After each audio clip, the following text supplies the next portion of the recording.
Hey there, Confident Youth Podcast. This is Marion Swingler, your host.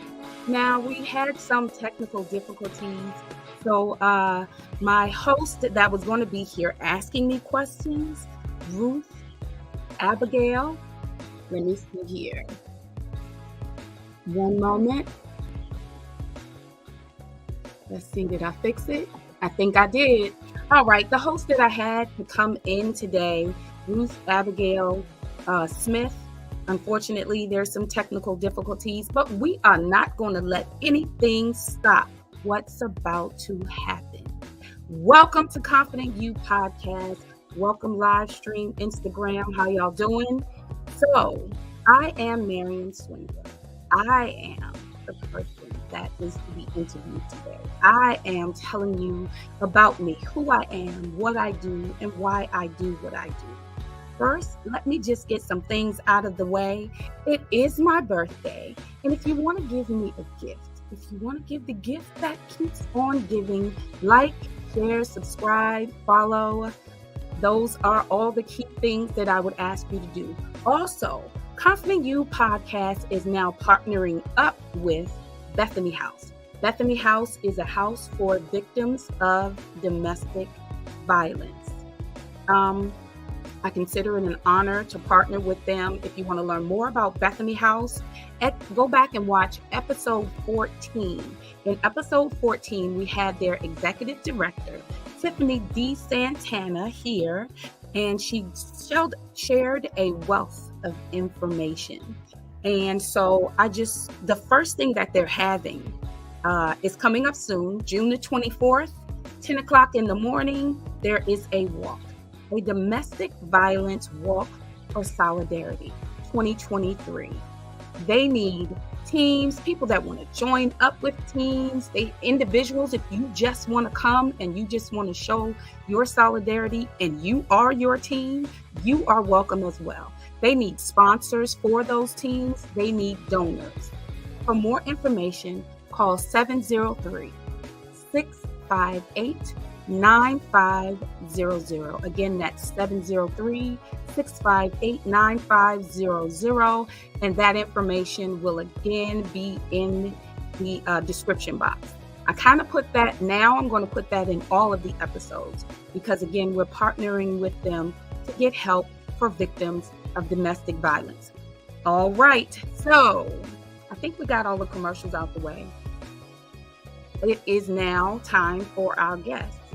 Listen, she's never been interviewed, so this isn't exclusive. She is coming here to explain who she is, what she does, and why she does it. That person is me. Hello, everyone. My name is Marion Swingler, and what I do is I am the coach to your confident voice to be heard anywhere, anytime, any place that you desire. Listen, your voice is something that you control. It's your option of where you want to be heard and how you want to be heard.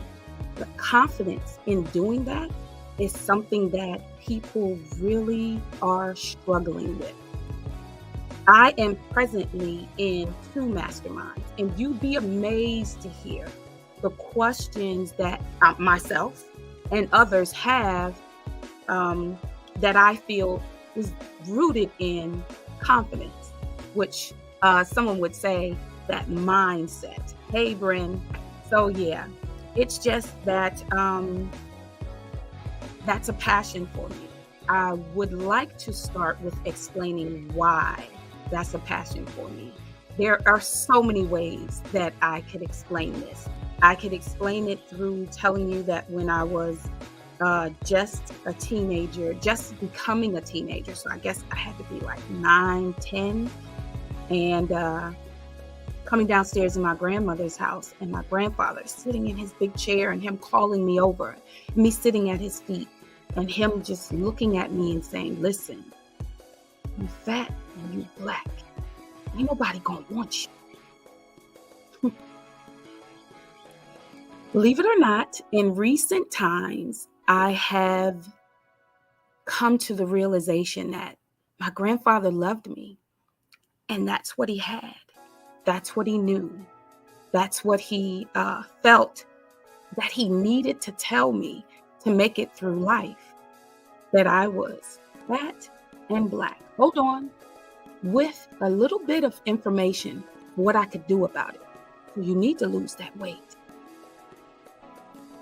So while I could always lose the weight to fix that, I can never get rid of it. It's not going anywhere. It's a part of me. It is me. So there's that. We could delve into that. Or we could talk about, let's see. We could go into when I was older, in my 20s, maybe late 20s, and somebody literally that I had a friendship with for half a year looked at me and said, you know what? I never would have saw us being friends, because I always thought that dark-skinned people were dirty. In both of those situations, what I'm highlighting is not my skin, because I want you to know I'm gorgeous. I don't need anybody else I don't need anyone else to tell me. Everyone likes to hear it. But I know, now I know. It was a long time that I didn't. But the thing that I want to grasp from both of those instances is that I didn't respond. I had nothing to say. I didn't even know how to process, to think about it, to get to a safe space. For myself, what do I say to myself? If that's what my grandfather thinks, what do I say to myself if someone I'm thinking I'm good with says that to me? I had no response. I did not have a voice, and I did not confidently have value of me in some aspects. So I want to do it this way. I want to tell you how I grew up. What statement I can pinpoint is the thing that kind of robbed me of my voice and my confidence, which is key for me being the coach to your confident voice to be heard whenever, wherever, however you desire. Yeah. So I'd have to start with how I did not have a confident voice. I didn't know how to think and process things. So I guess I want to start with a statement that was said to me as the youngest of four in my household with a single mom. And hey, family, I don't think that my home was the only home where this was said. I don't think that I'm the only person that was subliminally, affected by this statement. I really do think that things like this, said to young people, or even just not released as you grow older, are the things that kind of hold you back and capture you in negative fear. So the statement is, don't touch nothing. Don't ask for nothing. Don't say nothing. Don't touch nothing. Don't ask for nothing. Don't say nothing. That statement for me was very literal. Being the youngest in my family, I was never really put in a position of authority over anyone. Authority was over me. So that statement is a statement I always heard. It was something, so after hearing it and hearing you, I accepted it. And that's how I lived. I didn't touch anything. I didn't ask for anything. And I didn't say anything. Even as an adult, there were instances where those things affect me. Excuse me. So let's unpack these. Don't touch anything. So for me, I can tell you as a child, of course, that meant don't go in the store touching on stuff. You know why? Because if you break it, you bought it. That is another statement that affected me. That affected me and made me afraid to even, let's fast forward to just recently here. I didn't start my Instagram until December the 22nd of 2022. This is June 15th of 2023. So it has only been about 6 months, 6-7 months. That's it.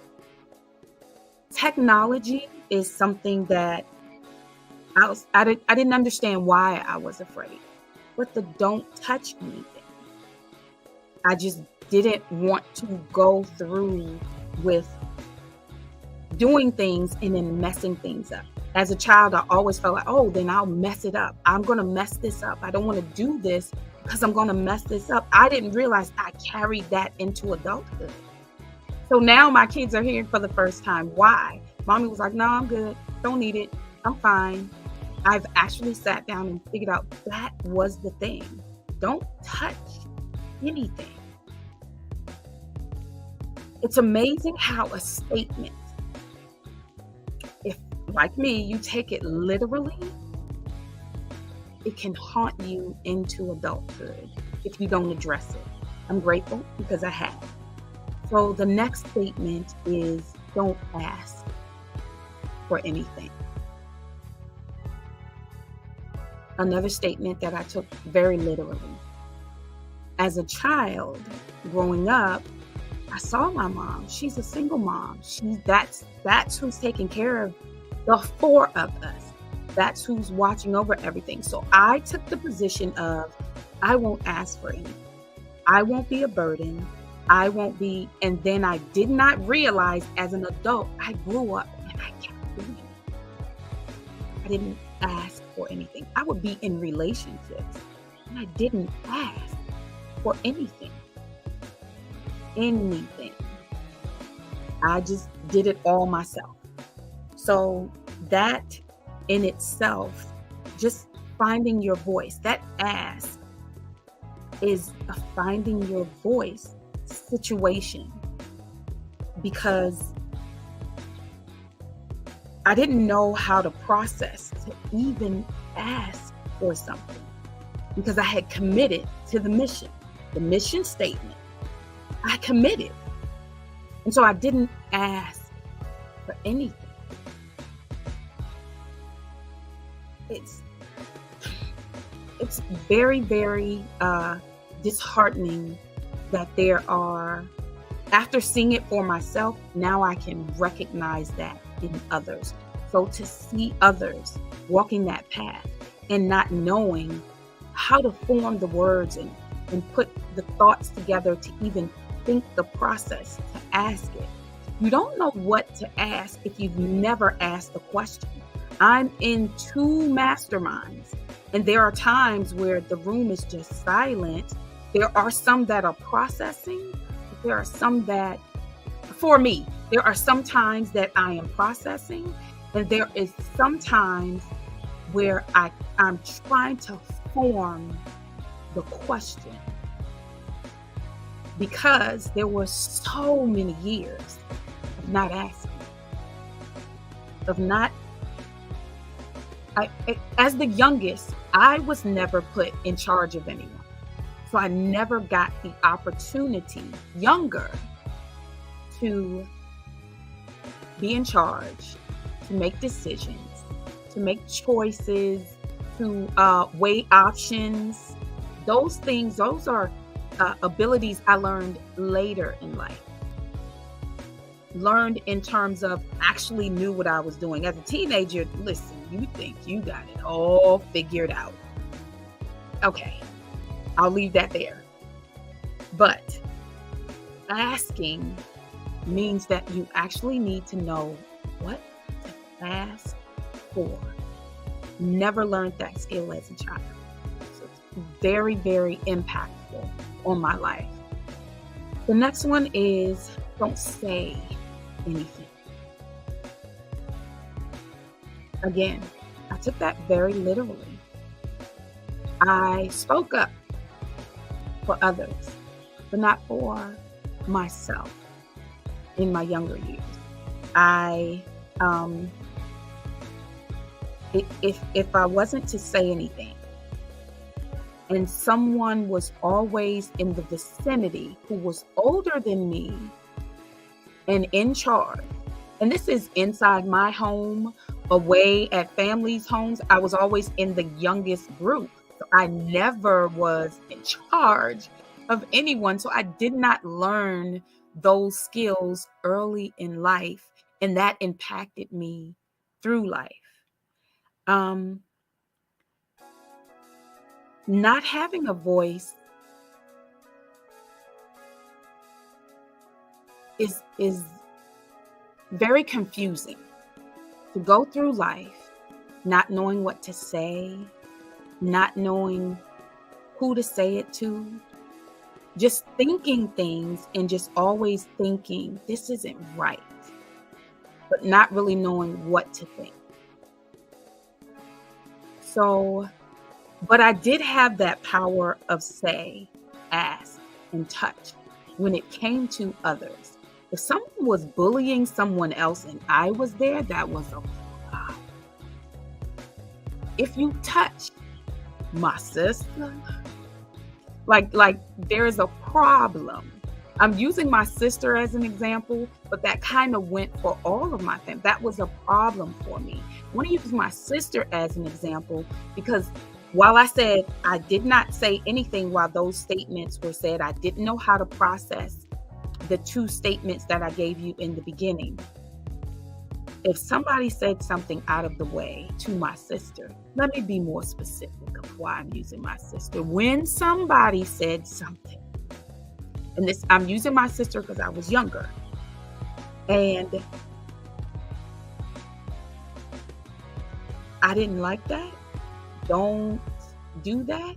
There was a fire and a flame and a boss that stood up in me like none other, because that was not going to be tolerated on my watch. My mother could not even beat my siblings without me crying as if every blow was coming to me. So I never had a problem with defending others. It was for me. It was me. When I figured things out, I don't know if that's the right statement. I guess so. When I started to unpack why I could stand up for others, but not for myself, and I started to look at everything, that's when I started to go, wait, I do that because of that. I think this because of this. And I had confidence, but I believe confidence is a two-sided coin. I believe confidence is a head side and there's a tails side. So we'll start with the latter. That tail side is confidence in negative things that impact you negatively. I've told you who I am, but now I'm going to tell you, and I told you what I do. Now I want to tell you why I do what I do. So that two-sided coin is the thing I try to explain to people. That there is a head of confidence and a tail of confidence. The head of confidence is strong and powerful, thinks, processes things, understands, okay, I don't like this. I like this, but this isn't good for me. This is good for me. This works best for me. I work this way. That's great. That's the way you're explaining it, but this is how I work. It's always a process with the mind of learning. That's the head side of the coin. But when you turn to the tail side of the coin of confidence, which the definition for me, the confidence is believing in yourself. So in that head side, you're believing in yourself enough to do things, to try things, to think things through, to make the changes and adjustments where you want. That to me is a positive way of being confident. The tail side to me is being negative. Belief that you are not enough. Belief that you don't know what your gifting is and you'll never figure it out. It's okay not to know. But I want to help people to figure out what that thing is. What is it that you want out of life? Figure out how to get there. Figure out why you respond to things that you respond to so you can address those responses within yourself and not allow them to captivate you and take you and just have you going which way, as the tail does. As the head and the body is walking, the tail just kind of wags and goes whatever way. The tail does not have a choice but to follow. I want to help to build strong-minded, confident leaders. Because you first have to lead yourself before you can lead confidently in a positive way, headstrong, meaning gaining knowledge, moving forward, before you can lead anyone else. Before you should lead anyone else, it depends on how you look at it. So I also believe that fear is a two-sided coin. I believe that there is healthy and unhealthy fear. So people would say, well, I think fear is negative. That whole word is negative. No. Your reaction to move out of the way of a car that's coming towards you when you're walking on the sidewalk, that's a healthy fear. You had fear that your life was in jeopardy, so therefore you moved. Yes.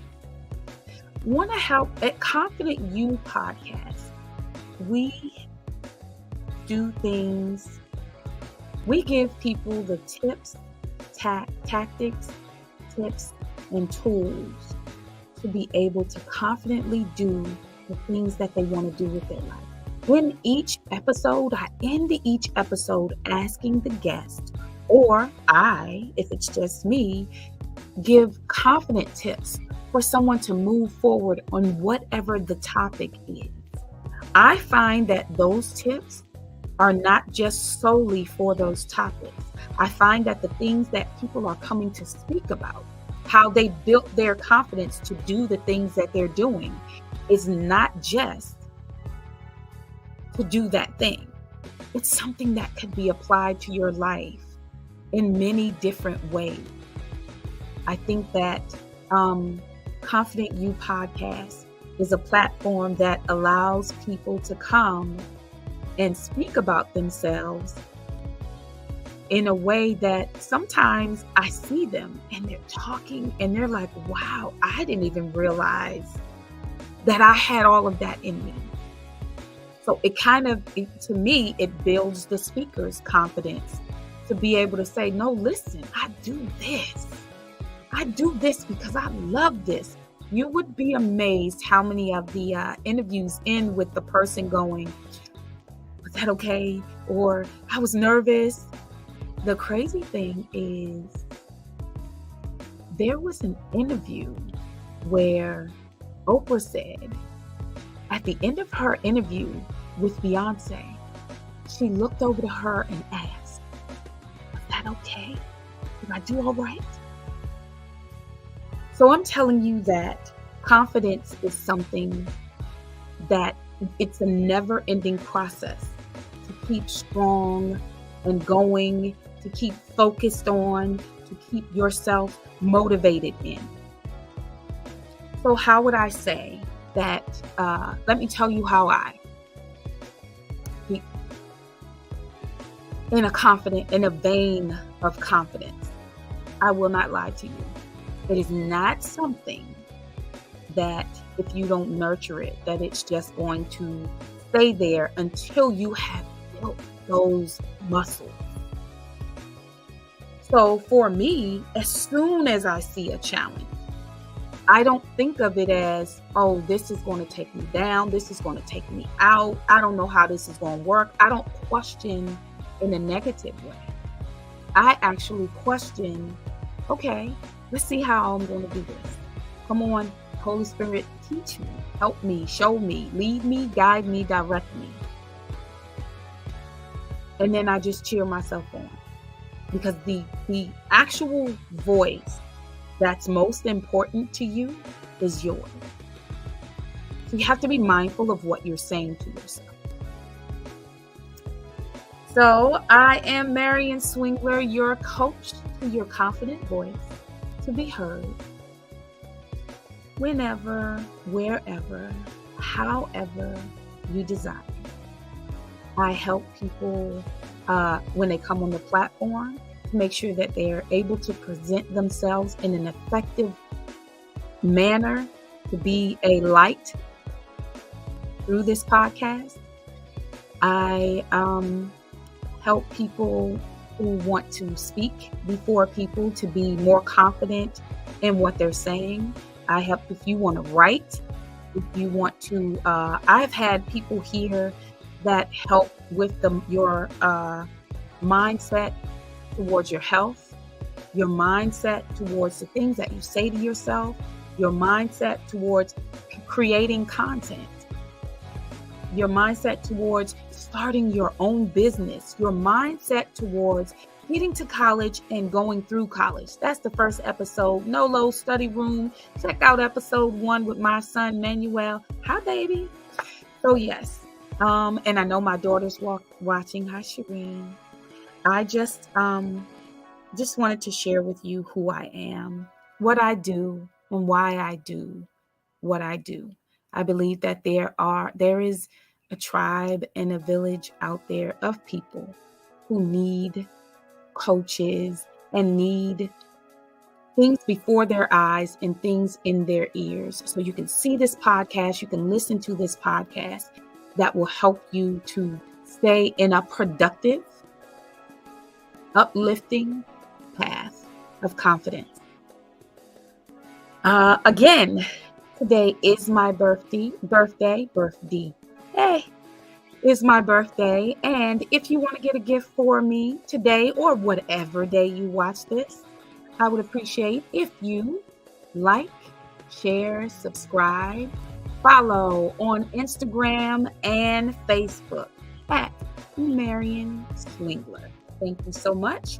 As well, I just want to say it one more time. Confident You Podcast is partnering up with Bethany House. If you want to know more about Bethany House, go back and watch episode 14, where we had Executive Director Tiffany D. Santana in the house to explain Bethany House mission of being there for the victims of domestic violence.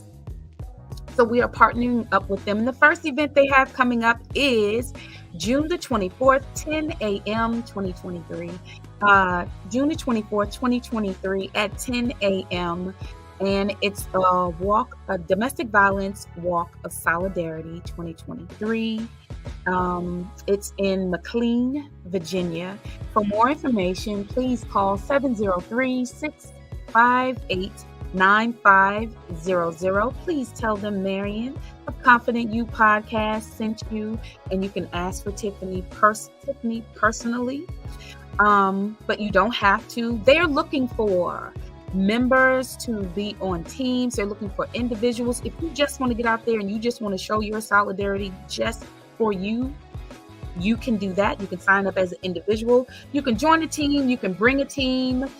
They're looking for sponsors for the team. So if you sign up, ask a few of your friends, come on, can you sponsor me while I go on this walk so I can do this? If you're too far away and you can't walk, guess what? Get up 10 o'clock that day and walk and sponsor someone who is walking.